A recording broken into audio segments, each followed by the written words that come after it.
merci pour la victoire que tu nous as donnée depuis le mardi.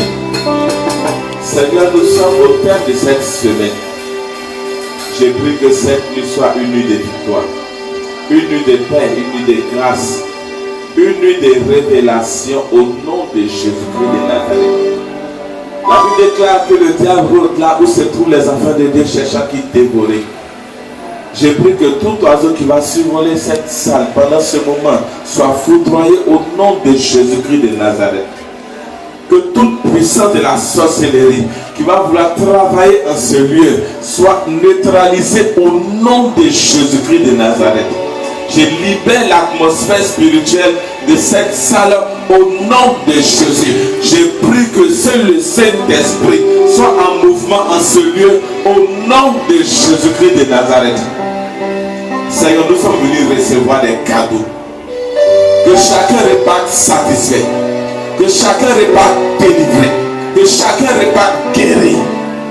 Que chacun reparte avec un témoignage. Afin que la gloire te revienne à toi seul au siècle des siècles. Au nom de Jésus. Est-ce que quelqu'un peut donner une forte acclamation au roi des rois, au Seigneur des Seigneurs, au Dieu tout-puissant.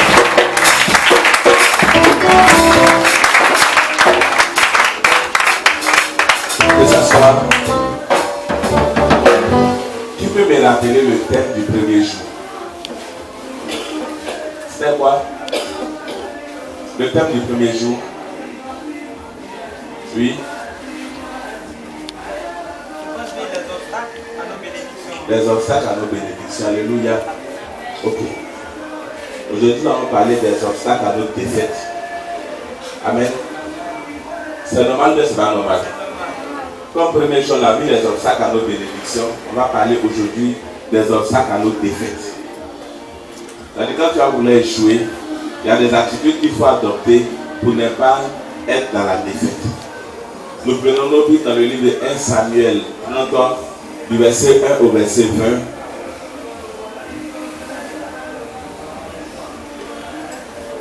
« 1 Samuel 30,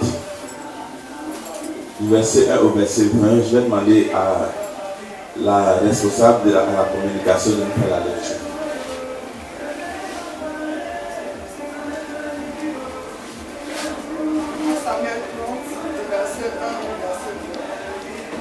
Lorsque David arriva le troisième jour à Siklag avec ses gens, les Amalécites avaient fait une invasion dans le Midi et à Siklag. Ils avaient détruit et brûlé Siklag. Après avoir fait prisonnier les femmes et tous ceux qui s'y trouvaient, petits et grands, ils n'avaient tué personne. Mais ils avaient tout emmené et s'étaient réunis en route. David et ses gens arrivèrent à la ville, et voici, elles étaient brûlées, et leurs femmes, leurs fils et leurs filles étaient emmenés captifs. Alors David et le peuple qui était avec lui élevaient la voix et pleuraient jusqu'à ce qu'ils n'eussent plus la force pour pleurer. Les deux femmes de David avaient été emmenées, Akinoam de Gisraël et Abigail de Carmel, femme de Nabal. David fut dans une grande angoisse car le peuple parlait de le lapider parce que tous avaient l'amertume dans l'âme, chacun à cause de ses fils et de ses filles. Mais David reprit courage en s'appuyant sur l'Éternel son Dieu. Il dit au sacrificateur Abiatar, fils d'Achimélec, apporte-moi donc l'éphod. Abiatar apporta l'éphod à David. Et David consulta l'Éternel en disant, poursuivrai-je cette troupe, l'atteindrai-je? L'Éternel lui répondit, poursuis, car tu atteindras et tu délivreras. Et David se mit en marche, lui et les 600 hommes qui étaient avec lui. Ils arrivèrent au torrent des désordres où s'arrêtaient tous ceux qui restaient en arrière. David continua la poursuite avec 400 hommes, 200 hommes s'arrêtaient, trop fatigués pour passer le torrent des désordres. Ils trouvaient dans les champs un homme égyptien qui conduisit auprès de David. Il lui fit manger du pain et boire de l'eau. Et il lui donnait un morceau d'une masse de figues sèches et 2 masses de raisins secs. Après qu'il eut mangé, les forces lui revinrent, car il n'avait point plus de nourriture et point plus d'eau depuis 3 jours et 3 nuits. David lui dit, à qui es-tu et d'où es-tu? Il répondit, je suis un garçon égyptien au service d'un homme amalécite. Et voilà 3 jours que mon maître m'a abandonné parce que j'étais malade. Nous avons fait une invasion dans le midi des Chrétiens sur le territoire de Juda et au midi de Caleb. Et nous avons brûlé Siglat. David lui dit, veux-tu me faire descendre vers cette troupe? Et il répondit, jure-moi par le nom de Dieu que tu ne me tueras pas et que tu ne me livreras pas à mon maître, que je devrais descendre vers cette troupe. Il lui servit ainsi de guide, et voici, les Amalécites étaient répandus sur toute la contrée, mangeant, buvant et dansant, à cause du grand butin qu'ils avaient enlevé du pays des Philistins et du pays de Juda. David les battit depuis l'aube du jour jusqu'au soir du lendemain, et aucun d'eux n'échappa, excepté 400 jeunes hommes qui montaient sur des chameaux et s'enfuirent. David sauva tout ce que les Amalécites avaient pris, et il délivra aussi ces 2 femmes. Il ne leur manqua personne, ni petit ni grand, ni fils ni fille, ni aucune chose du butin, ni rien de ce qu'on leur avait enlevé. David ramena tout. Verset 20. Et David prit tout le menu et le gros bétail. Et ceux qui conduisaient ce troupeau et marchaient à sa tête disaient, c'est ici le butin de David. Que Dieu bénisse sa parole. Alléluia. Quand nous lisons les Écritures, nous voyons qu'il y a eu souvent combat entre Israël et les Philistins. On a connu David à cause de Goliath. Alléluia. Parce que si Goliath n'existait pas, je ne pense pas que David allait avoir cette renommée. Goliath était un Philistin. Mais voilà que David se retrouve dans le camp des Philistins. David, fuyant Saül, qui cherchait à le tuer, se retrouve dans le camp des Philistins. Et une nouvelle guerre a éclaté. Israël devait affronter les Philistins. David était prêt à s'associer aux Philistins pour combattre son peuple, pour combattre le peuple de Dieu. Les Philistins sont réunis. Il avait pour ami Akish, le roi des Philistins. Mais les princes des Philistins ont trouvé ça trop facile. Ils disent que cet homme, est-ce qu'il ne sera pas un piège pour nous? Parce que c'est contre son peuple que nous allons combattre. Peut-être que sur le lieu du combat, il peut se mettre du côté de son peuple. Le roi essaye d'intervenir comment, mais les Philistins, les princes des Philistins ont dit, ils ne sont pas d'accord. Que ce n'est pas de ce temps-là qu'on parlait, qu'on dit, David, Saül a tué ses 1000 et David ses 10 000. À qui j'appelais David?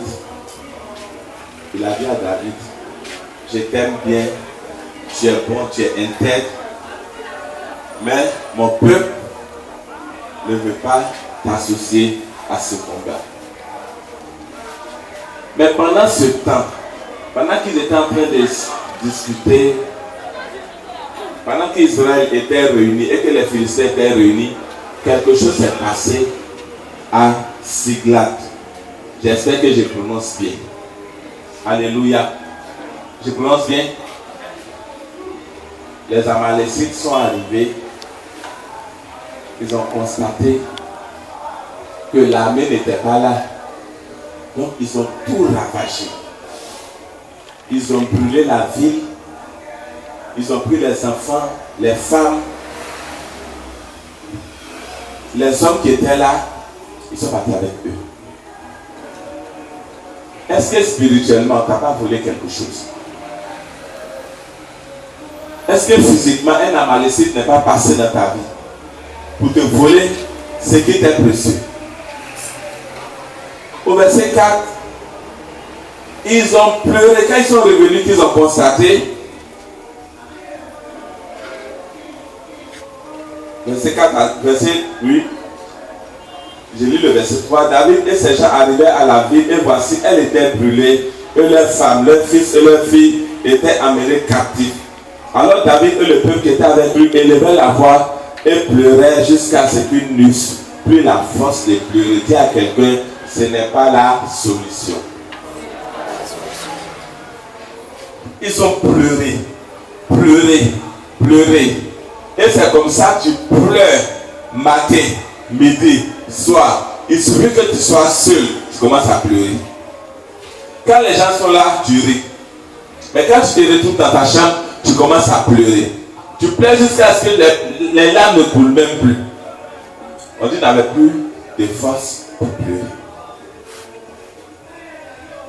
Et c'est là que David va se ressaisir pour utiliser le premier obstacle à la défaite. Dis à quelqu'un le courage. Je n'ai pas entendu. Le courage. On dit David reprit courage.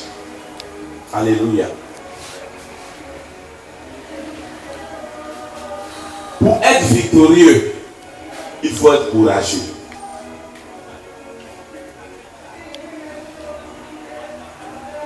Parce que la vie chrétienne n'est pas facile. Nous sommes engagés dans un combat. Et ce combat est permanent. Mais pour éviter la défaite, il faut être courageux. Parce que dans cette défaite, la mer rouge peut se présenter devant toi. Alléluia. Mais ce qu'il faut savoir, devant chaque mer rouge, il y a un Moïse que Dieu suscite. Et ce Moïse-là, c'est toi. Est-ce que quelqu'un me suit?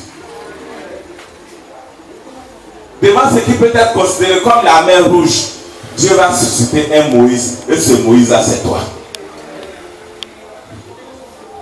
Dans ce combat, il peut y avoir les murs de Jéricho. Mais devant ce mur de Jéricho, il y a un Josué. Et ce Josué-là, c'est toi. Dans ce combat, il peut y avoir un Goliath. Mais devant ce Goliath se trouve David. Des hommes courageux.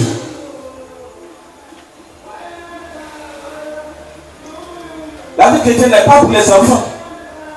David, il a pleuré. C'est vrai, tu es humain, tu es homme. Mais quand tu finis de pleurer, il faut reprendre courage. Il faut te lever. Toi, baisse les bras. Viens-tu à l'église? Quand la Bible déclare, maudit soit celui qui fait avec négligence l'œuvre de l'Éternel, et maudit soit celui qui éloigne son épée du carnage. Quand on parle de carnage, on parle de tuerie. Pour dire quoi, nous sommes dans un combat. Ce n'est pas pour les enfants.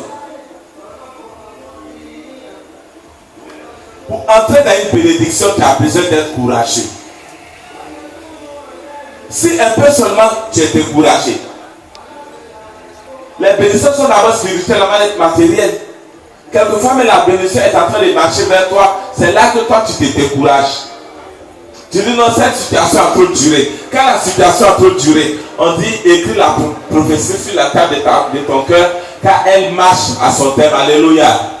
C'est ton courage qui pourra faire courir la prophétie vers toi.